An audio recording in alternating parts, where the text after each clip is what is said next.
resultado electoral me parece que no hay grandes sorpresas, el resultado es, se sostiene la tendencia que había marcado en las PASO.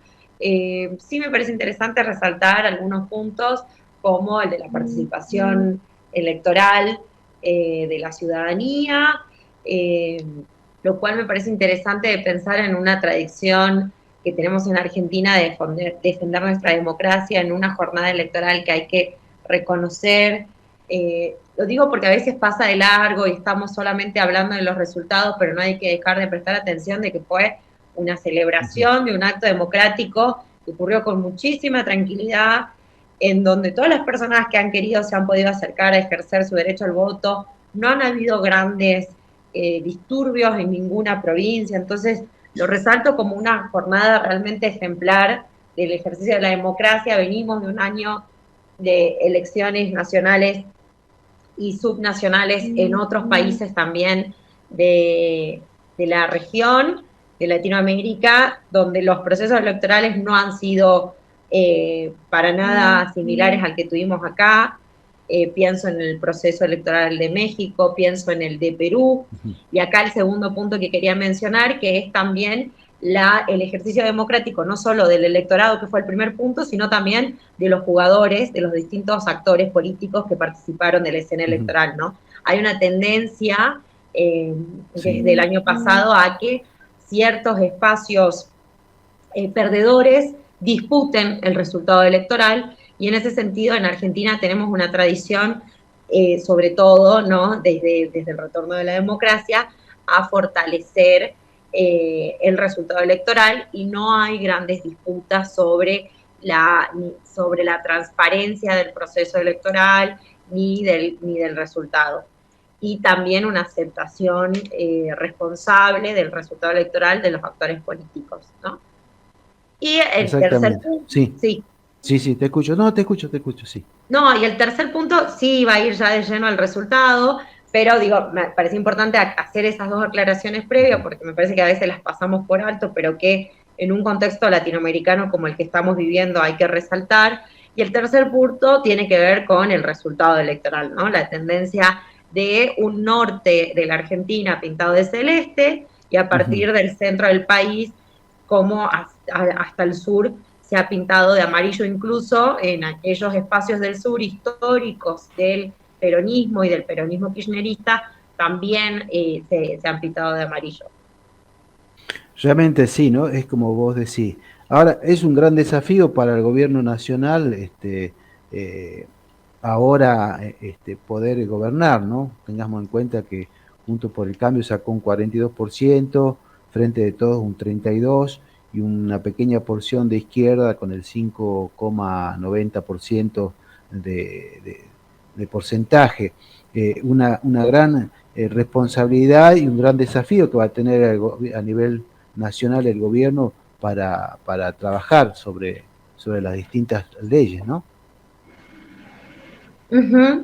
Sí, por supuesto. Creo que también ahí, en general, mi análisis con esta situación que está en el centro de las conversaciones hoy lunes postelectoral, que es el quórum, que es la conformación de las mayorías y de las minorías en el Congreso, tanto en senadores, que por supuesto es la Cámara que está más afectada para el oficialismo, como en diputados y en diputadas. Y creo que ahí, en general, eh, hay que analizar por qué hay actores que le tienen tanto miedo a ese juego, ¿no? A fin de Sí. cuentas, este resultado de cámaras lo único que va a hacer es fortalecer el ejercicio democrático en las cámaras, ¿no? Lo que no va a cambiar nada para la Argentina en términos de lo institucional tras este resultado electoral. Al contrario, lo que va a favorecer es el juego democrático y la búsqueda de acuerdos entre los espacios. Yo creo que es beneficioso este resultado para la Argentina, porque con Ok, este escenario en nuestro poder legislativo no hay otra opción más, ni para una fuerza, ni para la otra, que el acuerdo, que negociar, tanto para las leyes que quieran impulsar el oficialismo como la oposición. Porque, claro. digo, que exista un escenario en la Argentina en donde no haya una gran mayoría, una mayoría absoluta en el Parlamento argentino, lo que nos está indicando es que vamos a encarar a partir de diciembre, ¿no? A partir del año que viene, cuando se abran las sesiones en el Congreso, 2 años de mucha negociación y búsqueda de acuerdo entre los espacios, porque si no, no va a funcionar el Congreso. Entonces yo creo que es beneficioso para la democracia. Digo, hay quienes se están lamentando y creen que esta pérdida del quórum y de las mayorías es un problema para el ejercicio del país. Particularmente mi visión es que es una oportunidad para fortalecer la democracia. Totalmente, salvo Javier Milei, que ya en su discurso empezó con los tapones de punta, ¿no? Que es una persona de ultraderecha que realmente está dispuesto a pelear y a no, digamos, dialogar, ¿no? Eso al menos lo que yo pude recepcionar de su discurso, ¿no? Sí, yo creo que este tipo de fenómenos como Milei, que además vimos imágenes espantosas en su acto Sí, realmente. de celebración del resultado electoral de ayer, me parece que son, creo que hay algo que hay que prestarle mucha atención y que estudiar con seriedad, que es el fenómeno Milei, pero además hay que estudiarlo en su contexto. Es un caso aislado, es un caso que además hizo, está fomentado y posicionado por un aparato mediático que lo avala y que lo Sí, reproduce y que seguro. le pone el micrófono para amplificar ese mensaje, que no sucede con otras instancias intermedias de los partidos políticos, no sucede lo mismo con la izquierda, no sucede lo mismo, porque va acompañado del segundo factor, que es el carisma personal que tiene esta figura, que además tiene una enorme llegada a la juventud. Y ahí creo que eso nos tiene que servir para preguntarnos qué está pasando con esta juventud y cuáles son los mecanismos de representación que tiene la juventud hoy. Hay una gran movilización, digo, si pensamos en el 2003, pensamos en una juventud fuertemente movilizada por el discurso en ese momento del presidente Néstor Kirchner, y creo que la cámpora de distintos espacios de juventud dentro del peronismo nos demostraba claramente que la juventud estaba posicionada en ese arco político, en ese momento histórico, ¿no? Si vamos más atrás y vemos la juventud radical con Alfonsín, ¿no? Ahora, en este momento, ¿qué está pasando en nuestra juventud? Que se ve fuertemente movilizada por discursos de ultraderecha, como es el de Milei, pero no solo el de Milei, el de Bullrich, el de Sper, en menor medida, ¿no? Me parece que esos son los factores a analizar y cómo una narrativa y una épica histórica del peronismo, haciendo referencia, ¿no?, al general Perón, digo, la discursiva y la épica histórica que tiene el peronismo ya no interpela para nada a la juventud le interpela un discurso de Bitcoin y billeteras virtuales, que es muy bien entendida por algunos sectores y que además se presentan como novedosas en el terreno, ¿no?, de la política. Y transgredir todo lo que sea, lo que se viene haciendo, ¿no? O sea, la idea es eso, ¿no? De transgredir, de decir las cosas de otra manera, hasta el lenguaje, ¿no? La forma de expresarse, la forma de decir también es bastante direccionada, digamos, a la gente joven, ¿no? Sí, pareciera que lo revolucionario y lo disruptivo, que es lo asociado con la juventud, en este contexto histórico, hay un libro de un politólogo que ahora no me va a salir el apellido, pero justamente habla, ¿no?, como la revolución y la juventud ahora es de derecha, como para analizarlo como un fenómeno sociológico, a ver, ponerlo en preguntas, ¿no?, con signos de preguntas, digo esto, no como afirmación, para cuestionarlo y para realmente ahora ser revolucionariedad no tiene que ver con sostener el discurso de los derechos humanos, con sostener el discurso de la democracia, sino tal vez es con un discurso que es totalmente disruptivo a lo que venimos institucionalizando en la Argentina y que tiene que ver con estas fuerzas que son, en principio, venimos a decir, peligrosas. Exactamente, es verdad. Vos lo dijiste, una situación bastante complicada, ¿no? Porque tengamos en cuenta que abarca una generación que después serán esa juventud que por ahí sean dentro del marco cultural, dentro de las personas que habitan nuestro suelo y que de alguna manera con el tiempo esperemos que se den cuenta de la situación.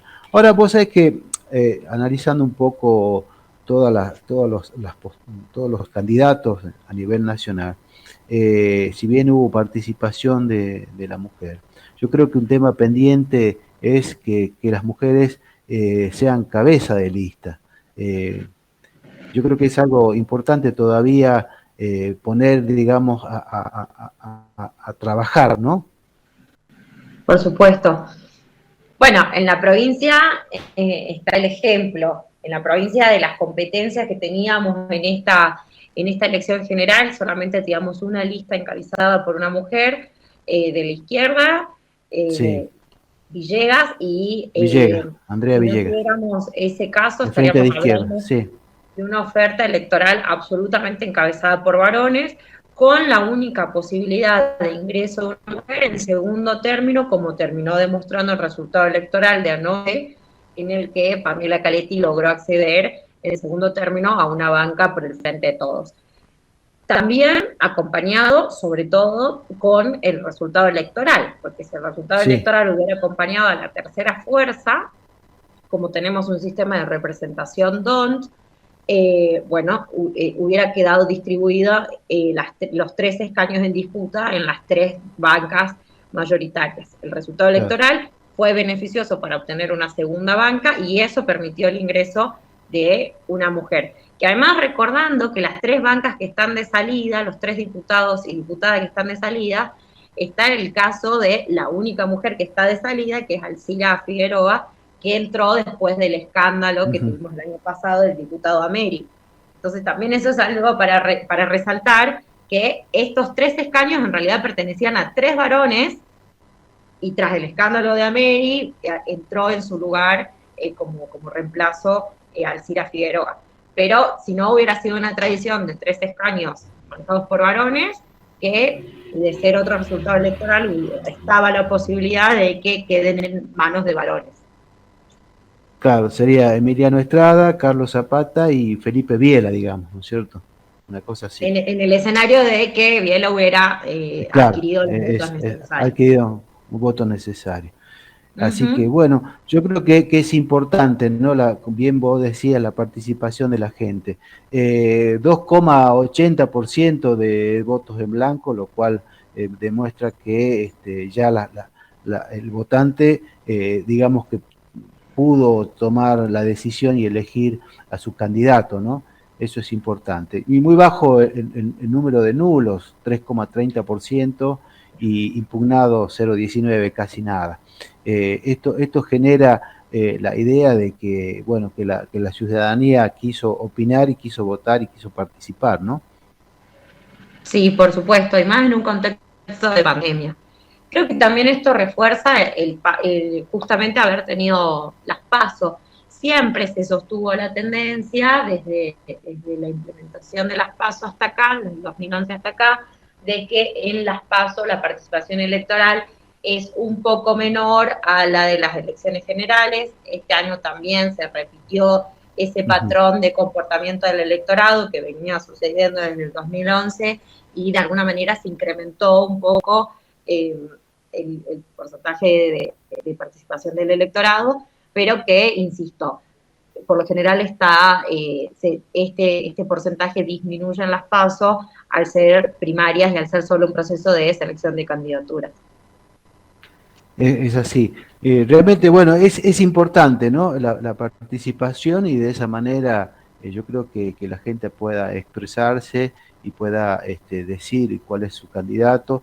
Yo creo que, como bien vos decías, una gran responsabilidad, y es bueno la participación de todos, y yo creo que va a ser un gran desafío a nivel nacional, sobre todo para nuestros candidatos, no solo representar a nuestra provincia, sino también tomar decisiones a nivel nacional, que creo que esa es la función fundamental que tienen los diputados nacionales, ¿no?